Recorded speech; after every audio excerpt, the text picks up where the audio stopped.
Tenali double house వినుపగుళ్ళ వారి ఉగాది శుభాకాంక్షలు.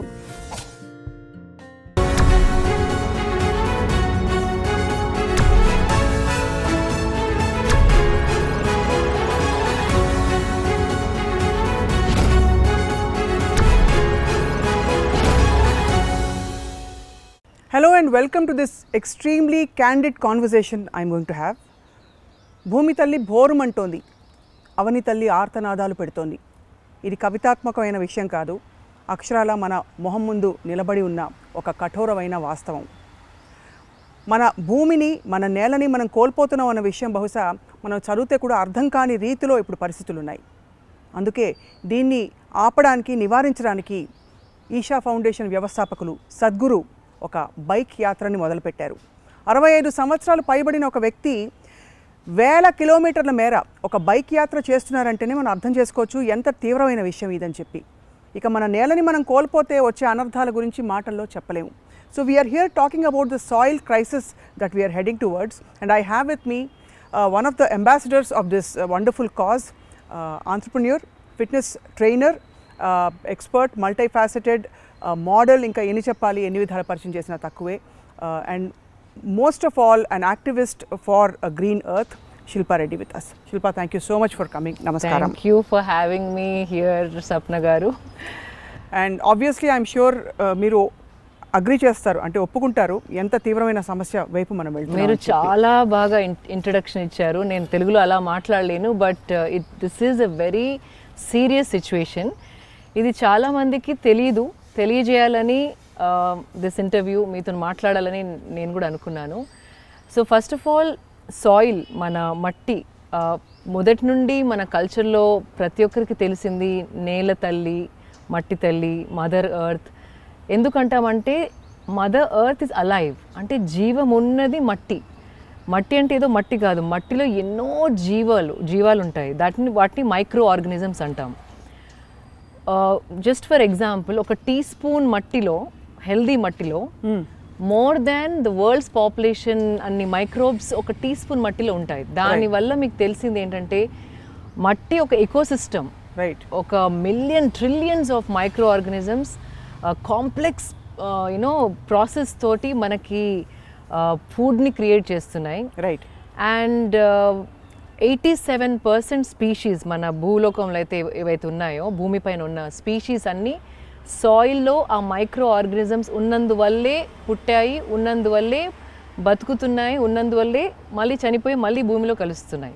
మీరు నేను కూడా మట్టిలో పుట్టి మట్టిలో కలుస్తాం అన్నట్టు ఇట్స్ అ సైకిల్. యా, అందుకే ఇప్పుడు వాట్ ఈస్ హ్యాపెనింగ్ అంటే మన మట్టి బలహీనంగా అయిపోతుంది. So nutrition levels are coming down.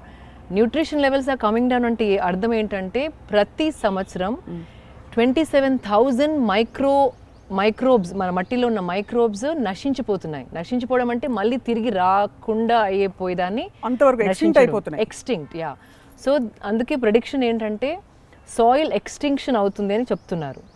Soil extinction అవుతే కనుక there is no food production. To give you just a picture, micro organisms హెల్దీగా ఉంటే సాయిల్లో మన భూమి మీద వచ్చే ప్రతి మొక్క, ప్రతి చెట్టు, ప్రతి క్రాప్లో నరిష్మెంట్ ఉంటుంది. ఆ మొక్కని మనం తింటే మనకి నరిష్మెంట్ అవుతుంది. సో మట్టి వీక్గా ఉన్నప్పుడు మనం కూడా వీక్ అయిపోతాం. So we're interrelated. So మట్టిలో అయ్యే ప్రతి రియాక్షన్ మనలో అవుతుంది. మట్టి బలహీనంగా అయిపోతే మన బాడీ కూడా వీక్ అయిపోతుంది. So basically what they saying is, for an example, ఇది ఒక ప్రూఫ్ కూడా ఎలా అయిందంటే 1920s మనందరం ఒక్క ఆరెంజ్ తిన్నప్పుడు ఎంత న్యూట్రిషన్ మనకి మన బాడీకి వస్తుందో, ఇప్పుడు అదే న్యూట్రిషన్ పొందడానికి 8 to 9 ఆరెంజెస్ తినాల్సి వస్తుంది. 8 రెట్లు ఎక్కువ తినాల్సి వస్తుంది. సో అంటే 80 to 90% బలం ఏదైతే మట్టిలో ఉండి మనకి ఫ్రూట్నో వెజిటబుల్ ఇచ్చిందో అది 80% తగ్గిపోయింది. పోషకాలు తగ్గిపోతున్నాయి కంప్లీట్లీ. అందుకే ఇఫ్ యు సీ ప్రతి ఒక్కరు బ్లడ్ టెస్ట్ చేస్తే D vitamins deficiency, C vitamin deficiency, B12 అన్ని deficiency. We're all popping medicines, we're popping pills because మట్టిలో ఆ బలం లేదు, ముందరున్న బలం. Right. And it is also said lot of mental ailments, ఆ స్టెబిలిటీ, మెంటల్ బ్యాలెన్స్ కూడా, most of the ailments, not everything, are also related to the less nourishment which is in the soil because of the microorganisms dying. Right. అసలు ఇంత క్లిష్ట పరిస్థితి ఎలా వచ్చేసింది శిల్ప? మనకి కళ్ళ ముందే అంటే అంత మైక్రో ఆర్గానిజం చచ్చిపోయే అంత పరిస్థితులు ఎందుకు వచ్చాయి? Is it because of plastic? Is it because of what is it? Not really. Agriculture. Agriculture, right. Agriculture ఒకప్పుడు ప్రతి ఫామ్ పైన చెట్లు ఉండేటివి. చెట్ల నుండి పడిన ఆకులు భూమిలో కలిసి ఆ మైక్రో ఆర్గానిజమ్స్కి ఫుడ్ లాగా అయ్యి దాన్ని కన్వర్ట్ చేసి కార్బన్ని కన్వర్ట్ చేసి చెట్టుకి ఇవ్వడం జరుగుతుంది. అండ్ అలాంగ్ విత్ దట్ చాలా యానిమల్స్ ఉండేటివి ఫామ్లో ముందర. ఇప్పుడు యానిమల్స్ అన్నీ not many people have animals. Machines have replaced animals. So cow dung అనేది which is vital to rejuvenate soil, అది లేదు, చెట్లు లేవు, సో ఆకులు లేవు, కౌడంగ్ లేదు. సో మైక్రో ఆర్గానిజమ్స్కి there is no source of nourishment. అంటే we don't have compost, we don't have any kind of wet waste. That is not, it's completely gone. And on top of that మనం ploughing చేసేసి dry అంటే ఆ ఎండకి భూమిని అంటే open చేసేసి బీడు వారేలాగా ఓపెన్ ఉంచడం వల్ల ఆ సన్లైట్కి ఉన్న మైక్రో ఆర్గానిజమ్స్ కూడా చనిపోవడం జరుగుతుంది. సో మట్టిలో బలం లేనప్పుడు ఫర్టిలైజర్స్, సాల్ట్స్, పెస్టిసైడ్స్ ఇవన్నీ ఆర్టిఫిషియల్గా వేసి ఎలాగో అలాగా మనం పండిస్తున్నాం. But that will not be sustainable. So if you see most of the people ఏమనుకుంటారంటే ఫార్మర్స్కి బ్యాంక్ లోన్స్ వల్ల ఆత్మహత్యలు చేసుకుంటున్నారు. లాస్ట్ 20 yearsలో 30,000 Indian farmers committed suicide which are recorded. Unrecorded must be huge. ఎందుకంటే తను agriculture become very expensive because ఫర్టిలైజర్స్తోనే అవుతున్నాయి, రైట్, పంట పండుతుంది, లేకపోతే there is no scope. Correct. And what is common sense ఏంటంటే మట్టి బలంగా ఉన్నప్పుడు కొంచెం పెస్టిసైడ్ కొంచెం ఫర్టిలైజర్ వేసినప్పుడు you can enhancing the growth. For example మనం అన్నం మానేసి వేరే అన్ని మానేసి ఓన్లీ పిల్స్ మింగలేం కదా, సేమ్ కాన్సెప్ట్.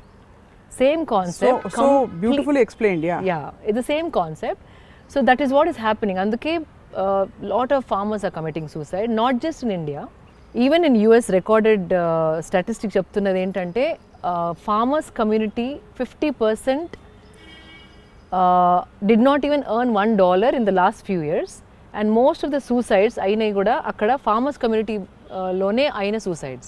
రైట్. సో ఇది ఉట్టి ఇండియాలోనే కాకుండా it's a world affected situation. But చాలా సర్ప్రైజింగ్గా ఉంది ఏంటంటే Shilpa, that ours is an agricultural economy.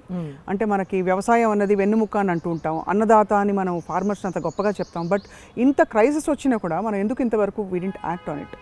So not అంటే అందరు ఈ సిచ్యువేషన్ అడ్రస్ చేయలేదు. అండ్ ఆల్సో బికాస్ ఫార్మర్స్కి it's not lucrative. Farming is like hard work, back breaking hard work. So ఇంకొక స్టడీ చేసింది ఏంటంటే ప్రతి ఫార్మర్ కమ్యూనిటీలో వెళ్ళేసి మీ నెక్స్ట్ జనరేషన్లో ఎంతమంది ఫార్మర్స్ అవుతారు అని అడిగినప్పుడు పేరెంట్స్ని అడిగారు. పిల్లలు అడిగితే 0 అని చెప్పేవాళ్ళేమో, పేరెంట్స్ని ఫార్మర్స్ అడిగితే less than 2% of the farmers want their children to be in agriculture. So which shows itself that they are not, అంటే ఫార్మింగ్ ఏమైపోతుందని మనం బెంగ పెట్టుకోవాలి ముందు, because it's not lucrative. And not just that, 2% only they want to get into farming. So the one more scary part ఏంటంటే farming మనం agriculture యూనివర్సిటీలో వెళ్ళి నేర్చుకునేది కాదు. Because what Sadhguru says is even if it's a PhD in agriculture, ఒక 10 acres land ఇచ్చి 5 రకాలు పంటలు పండించు అని PhD వారిని కూడా తెచ్చి పెడితే it will be a disaster. Because farming అనేది బుక్లో చూసి నేర్చుకునేది కాదు, ఇట్స్ అన్ ఇంట్రెన్సిక్ నాలెడ్జ్. అంటే తరతరాల నుండి వాళ్ళకి గాలి ఎలా ఎటువైపు నుండి వస్తుంది, మబ్బులు వచ్చినప్పుడు ఏం చేయాలి, ఏ టైంలో నాటు వేయాలి, ఏ టైంలో నీళ్లు పెట్టాలి, ఏ టైంలో ప్రొటెక్ట్ చేయాలి, ఇవన్నీ నేచర్ని అబ్జర్వ్ చేసి నేర్చుకున్న నోయింగ్. రైట్. ఆ knowing is from thousands of years, not from a book or a university. So ఆ ఇంట్రెన్సిక్ నాలెడ్జ్ కూడా వెళ్ళిపోతే, భూమిలో ఉన్న మట్టిలో ఉన్న నరిష్మెంట్ కూడా వెళ్ళిపోతే ఇంకేం మిగులుతుంది? 9.3 billion population it will be in the next 40 years. 40% food shortages, 2% want to become farmers, and populations are increasing, production of food is decreasing, no farmers. It's a very scary situation. And you're talking of ఎప్పుడో కాదు, In the next, they say only we are left with some 40 more years of agricultural land, and 62% of India's agricultural land is turning into a desert. Desert ఎడారిగా మారిపోతుంది. Yeah. 62% భారతదేశంలోని వ్యవసాయ భూమి అంతా కూడా ఎడారిగా మారే ప్రమాదం కనిపిస్తుంది. Correct. దానికి కారణం సాయిల్లో నరిష్మెంట్ లేదు, అండ్ జీవం లేదు. జీవం లేదు, అది కరెక్ట్ వర్డ్ శిల్ప. ఆనెస్ట్లీ జీవం లేని ఒక మట్టిలో మనం మొక్కల్ని పండించి అదే మనం శాండ్ లో ఏం పండించగలేము మనం. అదే. సో పంటల్ని సాయిల్ పండిస్తున్నాం. అండ్ శాండ్, నేను చెప్పేది ఏంటంటే సాయిల్లో మొత్తం ఆర్గానిక్ మెటీరియల్ తీసేస్తే శాండ్ అవుతుంది, శాండ్లో ఆర్గానిక్ మెటీరియల్ యాడ్ చేస్తే సాయిల్ అవుతుంది. సో ఆర్గానిక్ మెటీరియల్ అంతా మనం నిస్సారమైన భూమి అంటారు దాన్ని. సారం అంతా పోయి ఉన్న భూమి బికమ్స్ నిస్సారమైన భూమి. అండ్ ఇది 50% of the world agricultural land is facing this crisis. And ఇంకో serious thing, there is a hope. I'm just giving you a number so people understand the intensity of the problem and the urgency with which we have to act. What ఇంకోటి ఏంటంటే, because you know విలేజెస్లలో agricultural ల్యాండ్లో ఏం పండించలేనప్పుడు farmers are any rural area నుండి in the next few years 1.2 billion people will start migrating into urban cities. Oh god, we can't handle so much because అక్కడ ఏది అంటే బతుకు తెరువుకి అసలు వేరే మార్గం, స్కోప్ లేకుండా ఇంకా బతకడమే వీలు అవ్వట్లేదు. You know when you stay in on agricultural land, right? So for just to make a living 1.2 billion people will start migrating to urban societies. That will be another big crisis we have to like think about. Right. So etu nundi chusina, it's a very dire situation. And I'm still అంటే shocked and I'm wondering, చెట్లని నాటకపోవడం అలాంటి ఒక కొన్ని పరిస్థితులు తీసుకుంటే what else have we done wrong with our soil? Main organic కాంటెంట్ని deplete చేసాం. We thought we can put fertilizers, we can put short cut methods అని, అండ్ ఇట్ విల్ హ్యాపెన్. కానీ the very science of life, ఇంకోటి ఏంటంటే carbon అంటే they think it's a bad thing. మనం పీల్చేది oxygen, వదిలేది carbon dioxide. And fossil ఫ్యూయల్స్ని burn చేసినప్పుడు కూడా we create carbon. So carbon is a lot more in this atmosphere. Right. The main thing about soil is the highest sequester of carbon. Because carbon is taken by the leaves. A carbon తీసుకున్నదంతా భూమిలోకి వెళ్ళినప్పుడు carbon becomes food for this organic material, microorganisms. So carbon goes through the plant into the root system, into the soil. Carbon is the food for these microorganisms. So what is the argument for or against carbon? Ante the fact that you're చాలా మంది ఏమనుకుంటారంటే carbon is a bad thing, కానీ we are all made of carbon. అనే విషయం మనం గుర్తుంచుకోవాలి. కానీ ఆ కార్బన్ ఎక్కడ ఉండాలో అక్కడ ఉండాలి. అది భూమిలో ఉంటే మనకి చాలా advantage, because it makes food out of carbon and gives it to the plants and crops that we eat. Right. ఒకవేళ సాయిల్లో ఆ జీవం లేకపోతే ఉన్న కార్బన్ అంతా will be in the atmosphere which can be dangerous. అది అబ్జార్బ్ చేసుకునేది భూమి, కాబట్టి భూమికి అబ్జార్ప్షన్ కెపాసిటీ కూడా ఉంటుంది. భూమి అంటే భూమిలో ఉన్న microorganisms, again which we are killing the life with inside the soil. So ఈ క్రైసిస్ ని గుర్తించి ఎంత కాలం ఏంటిది శిల్ప? అంటే నార్మలీ మామూలుగా సో సద్గురు గారు చెప్పింది ఏంటంటే దీన్ని ఇంత పెద్ద మూమెంట్గా చేయడానికి తను ఆల్మోస్ట్ 20 years నుండి కృషి చేస్తున్నారని. Studies, he did a lot of studies with scientist. 720 political parties around the వరల్డ్కి తను రాయడం జరిగింది. రైట్. సాయిల్ని ఒక పాలసీ, సాయిల్ ప్రొటెక్షన్, సాయిల్ రెజ్యునేషన్ని ఒక పొలిటికల్ మ్యాండేట్ లాగా, ఒక make it a mandatory thing in the institution of law. Right అని తను రాయడం జరిగింది. అండ్ చాలామంది స్పందించలేదు. Though he thought this is the best thing to do to wake up people. తను అన్నది ఏంటంటే ప్రతి సైంటిస్ట్కి దీని గురించి తెలుసు, అది ఓన్లీ థీసిస్లో హండ్రెడ్స్ ఆఫ్ పేపర్స్లో ఉందే తప్ప మనలాంటి నార్మల్ మనుషులకి అవేర్నెస్ క్రియేట్ చేసే ఛానలే లేదు. తను అనుకుంది ఏంటంటే మనకు తెలిసినప్పుడు we all can act, we all can lend our voice. So it is been a work of 20 years. And somehow the sad part is environmental causes are always put aside as మన పని కాదు. They don't hit us directly enough. Correct. లేకపోతే it's a very light cause. అంటే మనకి Only the affluent people will people talk బాగా about it. డబ్బులు పేరు ప్రతిష్టలు ఉన్న వాళ్ళు చెట్లు నాటండి ఇలాంటి మంచి మంచి మెసేజ్లు ఇస్తారు, వాళ్ళదేముంది అనుకుంటారు. Exactly. బట్ ఇది మనకి నెత్తి మీద ముంచుకొస్తుంది అని చెప్పడానికి 40 సంవత్సరాల ఉదాహరణ చాలు. అంటే 40 సంవత్సరాలు అంటే మన తర్వాత తరం వాళ్ళకి ఫుడ్ ఉండదు. Exactly. దాని అనర్థాలు ఎలా ఉండే అవకాశాలు ఉన్నాయి Shilpa, from what you have learned? So ఇంకొక సిచ్యువేషన్ సద్గురు గారు చెప్పిందే నేను చెప్పదలుచుకున్నాను, because this actually shook me. ఈ సిచ్యువేషన్ విన్న తర్వాత నా ఇంట్లో ఒక కొడుకున్నాడు, that as a mother. And ఈ సిచ్యువేషన్ విన్న తర్వాత I wanted to act in a very strong వే.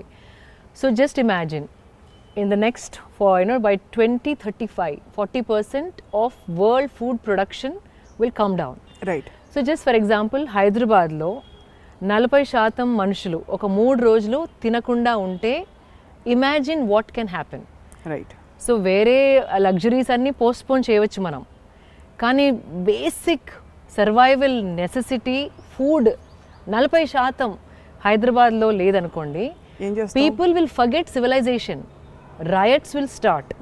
అంటే లేని వాళ్ళు ఉన్న వాళ్ళ ఇంట్లోకి దుంకి హత్యలన్నా చేసి కొట్లాడన్నా ఫుడ్ తీసుకొని వాళ్ళకి తినడమో వాళ్ళ ఫ్యామిలీకి ఇవ్వడమో జరుగుతుంది. సో ఇన్ని ఏళ్ల నుండి మనం నేర్చుకున్న civilized way of living will go down the drain. It can go to that extent. So it's not a small problem. It is something very serious. And it's already happening in some of the other continents. African countries. Right. In the last few years, I think 11-12 wars, మన వరకు రావు ఇలాంటి అని, 11-12 wars అక్కడ అయినాయి only to acquire fertile land. అంటే fertile land ఉన్న వాళ్ళని చంపేయడమో వాళ్ళతో కొట్లాడడమో, just to acquire fertile land. So next it will be food. To get food we might have civil wars, strikes. So చాలా షాకింగ్ విషయం ఏంటంటే ఇదేదో ఒక దేశంలో అక్కడ పాలసీల వల్ల తయారవుతున్న ఒక దుస్థితి అనుకోవడం కంటే ఇట్స్ హ్యాపెనింగ్ వరల్డ్ ఓవర్. అంటే are we saying that across the world we're making the same mistake? Exactly. So ఇది కూడా ఏం చెప్పారంటే సద్గురు గారు, ప్రతి పొలిటికల్ పార్టీ పవర్లో ఉన్నది 5 to 6 years or maybe little more in few countries. So వాళ్ళు పవర్లో ఉన్నప్పుడు ఏదైతే చేంజ్ చేయగలుగుతారో they are only addressing those. And as citizens మనం కూడా అడిగేటి ఏంటి, ట్రింకెట్స్ అది కావాలి, ఈ policy, like this employment or this and that, something that we are only looking at 5 to 8 years span. This is something which requires 15 to 20 years of planning. So no political party want to touch it because వాళ్ళ results కనపడవు, వాళ్ళు చేసిన results వాళ్ళు టర్మ్లో ఉన్నంత వరకు కనపడవు. Right. So అలా it's being pushed away. Everybody knows the situation but no one wants to act because citizenship is not asking about క్లైమేట్కి ప్రాధాన్యత ఇవ్వండి అని అడగడం లేదు. And they can't show their like contribution as the political party when they are in power. So nobody wants to touch, which will take more than 15 years. And frankly దీనిలో disagree అవ్వడానికి ఏమీ లేదు. అంటే it's not like a policy matter which will benefit some, it will benefit everybody. And yet nobody has addressed it. Yes. And soil is the least spoken about in all the conferences that happen. Climate change conferences ఏవైతే అవుతాయో వరల్డ్లో, soil is something that is not spoken about or least spoken about. Right.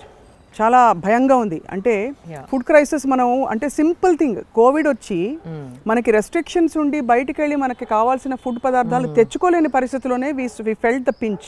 And supermarkets having everything anni emptied, people went like what? Basically stocking up, go downs. Supermarkets are empty. So దానికి ఏదో panic buying అనేది పెట్టారు, దానికి ఒక terminology, panic buying happened. And now imagine if this becomes a real issue. And that's it is so very shocking. sad state. So do you think the farmers have awareness of this at all?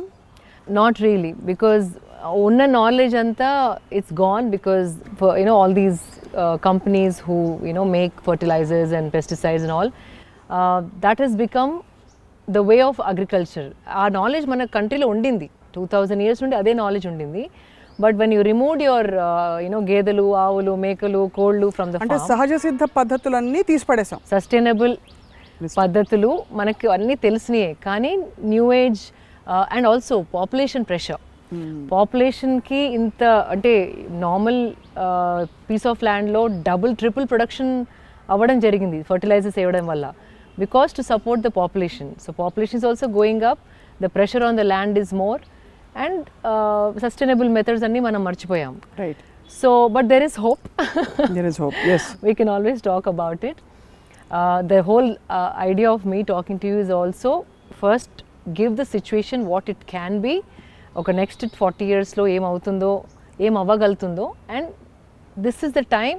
Ee time lo manam act cheyakapothe it will be a very sad situation. So Sadhguru garu em chepparante, like this is all scientific study, not with his own idi. He has spoken to all the international scientists who work with land, agriculture, and he's met several agriculture ministries across the globe to actually launch this Conscious Planet Save Soil movement. తన అనేది ఏంటంటే ఇప్పుడు next 10 to 15 to 20 ఇయర్స్లో కనుక మనం changes తేకపోతే, changes అంటే ప్రతి form పైన మినిమం ఆఫ్ 10% చెట్లు ఉండాలి. చెట్లు అంటే పెద్ద చెట్లే కాదు, shrubs, చిన్న చిన్న మొక్కలు, basically to keep the moisture in the soil. ఇది చాలా సింపుల్ విషయం కదా శిల్ప, ఎందుకు చేయట్లేదని ఐ యామ్ జస్ట్ సర్ప్రైజ్డ్. అంటే ఎందుకంటే పాలసీ ఏది లేదు. సో ఫర్ ఎగ్జాంపుల్ మీరు నేను నైబర్స్ అనుకోండి, I want to do sustainable farming. So నేను మొక్కలు పెడతాను, లైక్ చెట్లు పెంచుతాను, క్రాప్, పక్కన అతను ఫర్టిలైజర్, నా పాలసీ ఫర్టిలైజర్. మిమ్మల్ని ఏమనరు ఎవరు, తనని ఏమనరు, because there is no policy. So you can do what you want, he can do what he want. It's not he'll not be held responsible ఇలా ఎందుకు చేసావని. He'll be depleting, soil deplete అవుతూ ఉంటుంది, కానీ అడిగేవారు ఉండరు. So what Sadhguru says is, ఇప్పుడు ఒకవేళ ఈ మ్యాండేటరీ రూల్ ఆఫ్ 10% కంపల్సరీ ఎలాంటి మొక్కలైనా ఫామ్ పైన ఉండి నెక్స్ట్ 90%లో ఫార్మింగ్ చేసుకునేటట్టు, that will significantly completely change the situation. అంటే నెక్స్ట్ 15-20 ఇయర్స్ ఇది పాలసీ రూపంగా ప్రతి పొలిటికల్ ఎజెండాలో ఉండి, if you institute this as a policy in agriculture, అదొక రూల్ లాగా ఉన్నప్పుడు దాన్ని ఇంప్లిమెంట్, ఒక లా ఇంప్లిమెంట్ చేసినప్పుడు ప్రతి ఒక్కరు ఆ రూల్ ఫాలో అవుతారు. రైట్. అప్పుడు ఎన్ని జనరేషన్స్ అయినా కూడా సిచ్యువేషన్ మారకుండా ఉంటుంది. Right. So what he says is, ఈ జనరేషన్ నేను మాట్లాడితే మేబీ మారుతారేమో, నెక్స్ట్ జనరేషన్ సేమ్ తప్పు చేయరని నమ్మకం ఏముంది. కరెక్ట్. సో ఇది పాలసీలో ఎన్ష్రైన్ అయితే తప్ప ఇలాగే కన్సిస్టెంట్గా వచ్చే జనరేషన్స్కి అమలు జరగదు. యా. సో నౌ 30,000 కిలోమీటర్స్ తను లండన్ నుండి 11 days క్రితం మొదలయ్యారు బైక్ పైన, 2 wheelers అలోన్. లండన్ నుంచి కావేరీ, ఇండియా కావేరీ బేసిన్ వరకు 100 daysలో ఒక బైక్ మీద 30,000 kilometers in 100 days. Every full days he is riding, and prati evening by the time he reaches a city or some place, he is talking to different ministers, agriculture ministers, and huge gatherings of 2,000-3,000 people, and again starting next day morning, riding, stopping, talking, meeting. So oka tapassi lagatanu next 100 days he is going to do something for who? For you and me. He doesn't even need to do this. Completely selfless ga, for no benefit for his own. But why such a drastic methodology to communicate? Ante oka bike ride for somebody of his stature and age is not an easy thing. Mano ikkadi nunchi akkada veltene nadumu noppani It is very dangerous because dangerous also, yes. tana map chusanu from where all he is traveling. By the time he is crossing Europe, it's a very cold there. So the roads could be icy, and icy roads when a motorbike is the most dangerous. By the time he is coming to Middle East, the temperatures are like hitting 40s. To be on the bike the whole day with 40 degrees or plus temperatures and going across Middle East and then coming to India and then again driving back down to Kaveri, it is not a small feat. I think most energetic, youthful people also might not be able to do this. Yes. So తను main స్పందించడానికి, ప్రతి మనిషి స్పందించాలి. ఈ science ఏదైతే ఉందో అది ప్రతి normal సిటిజన్కి తెలిసినప్పుడు దే విల్ టాక్. అంటే మనం డెమోక్రసీలో ఉన్నప్పుడు our voices are very valuable. Yes. So తను అనేది ఏంటంటే ప్రతి ఒక్కరూ సోషల్ మీడియా ద్వారా, whether through Facebook, Twitter, Instagram or any other platform, ప్రతి ఒక్కరూ సేవ్ సాయిల్ మూమెంట్ గురించి మాట్లాడి this is what we want in our government as a mandate అని just if they see the number of people talking about it worldwide, అథారిటీస్కి ఇంకో choice ఉండదు, compulsory they will have to make it a mandate. Right. So తన ప్రయత్నం అది ఎక్కడో బుక్స్లో ఉంటే ఎవరికి తెలియదు. So no one knows, ignorance is bliss. తెలియనంత వరకు మనం ఓకే అనుకుంటాం, తెలిసినప్పుడే స్పందించి ఏదైనా చేద్దాం అనుకుంటాం. కానీ ఇప్పుడు మీరు నేను ఒక 2 చెట్లు నాటడం వల్ల సాల్వ్ అయ్యే ప్రాబ్లం కాదు ఇది.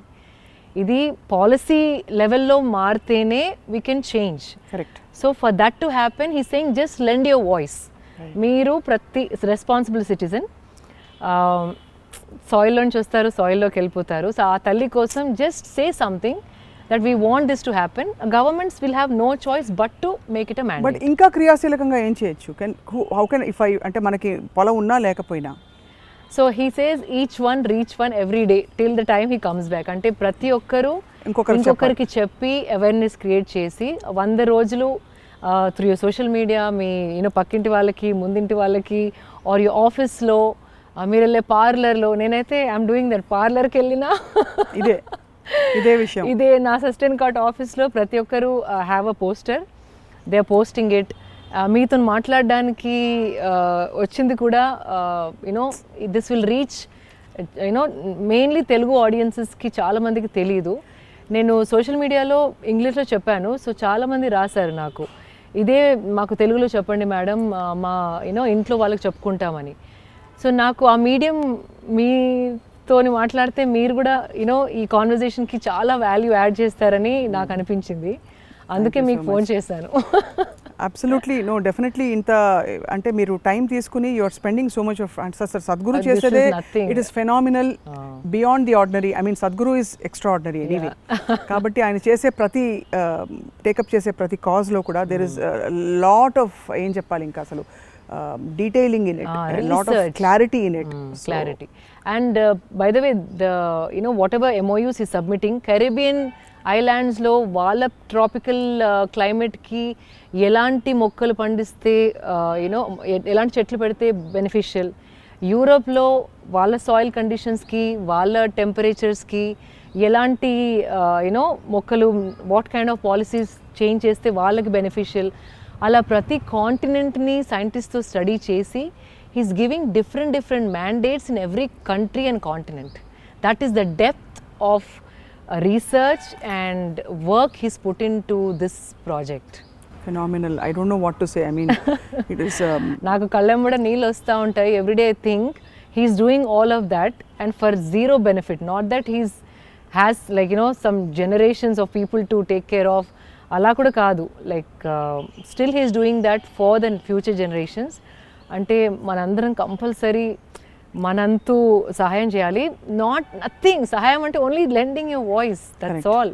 Support. Amazing cause. And best thing ఏంటంటే హోప్ ఉందని చెప్తున్నారు.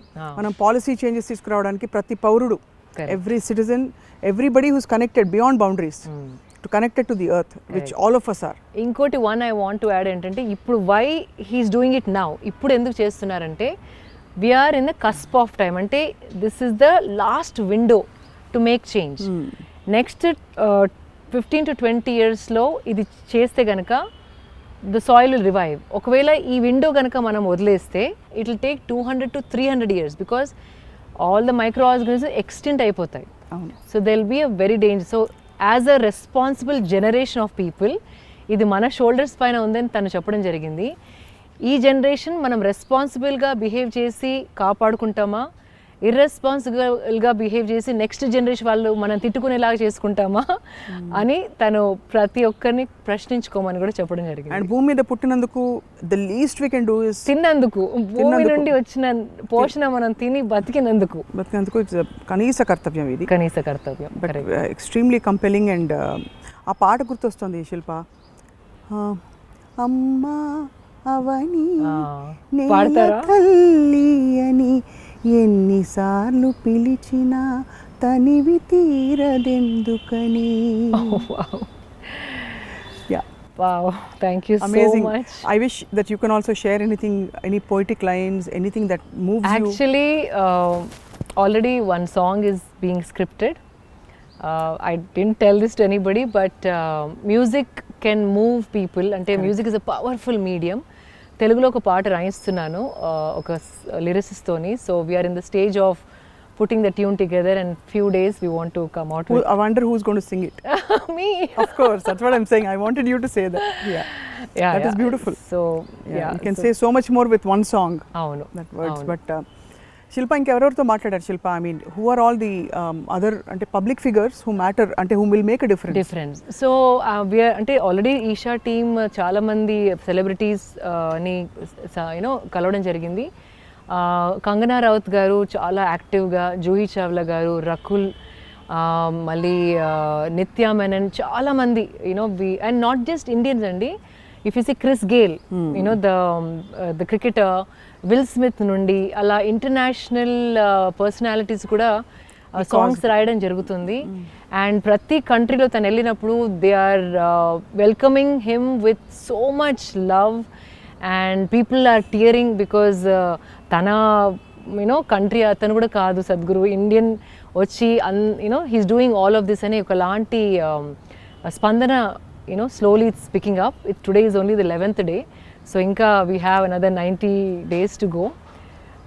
So we have time to make this happen. Let's make it happen. So ప్రతి వాళ్ళు, can you please talk to our audience, ప్రతి వాళ్ళు వాళ్ళ సోషల్ మీడియాలో కానీ యా, సో ఈ సేవ్ సాయిల్ మూమెంట్ ప్రతి ఒక్కరికి, ప్రతి ఒక్కరు హూఎవర్ కన్జ్యూమ్స్ ఫుడ్ అంటే మన భూమి నుండి ప్రతి ఒక్కరు ముద్ద తిన్న వాళ్ళందరూ చేయాల్సిన కర్తవ్యం ఉంది. సింపుల్, మనం చేసేది ఏది లేదు. మన సోషల్ మీడియా ప్లాట్ఫామ్స్ పైన what ever platform you're using, save soil అని ఒక హ్యాష్ ట్యాగ్ పెట్టి దాని గురించి ఏదైనా 2 మాటలు చెప్పి ట్యాగ్ కాన్షియస్ ప్లానెట్. అండ్ మీరొక్కరే కాకుండా ఈచ్ వన్ రీచ్ వన్, అంటే ప్రతి ఒక్కరు ఇంకొకరికి దీని గురించి తెలియజేయించాలి. Not one per every day for 100 days. So please make it happen. మీరు చేసినప్పుడు governments will not have a choice to go back. They will make soil rejuvenation as a mandatory process. Very very aptly, beautiful, eloquently worded Shilpa. And అలాగే iDream ప్రేక్షకులకి మేము కూడా పిలుపునిస్తున్నాం. ఈ వీడియోని దయచేసి ఒక పిలుపుగా భావించి మీరు అందరితో షేర్ చేస్తారని చెప్పి, దీనిలోని విషయాలను కూడా మీ బంధుమిత్రులతో, స్నేహితులతో పంచుకుంటారని చెప్పి ఆశిస్తున్నాం. So Shilpa, I mean we're all yours. I Dream tarafuna. Thank you so much. I'm offering that our team is completely committed to this cause. I'll bother you more. Please for bother. the next 100 days. And ఎవరు మాట్లాడదలుచుకున్నా కూడా ఈ cause గురించి, we'll be very happy to partner with them and speak more about this. Oh, wonderful. So you can just put us onto them. And thank you so much.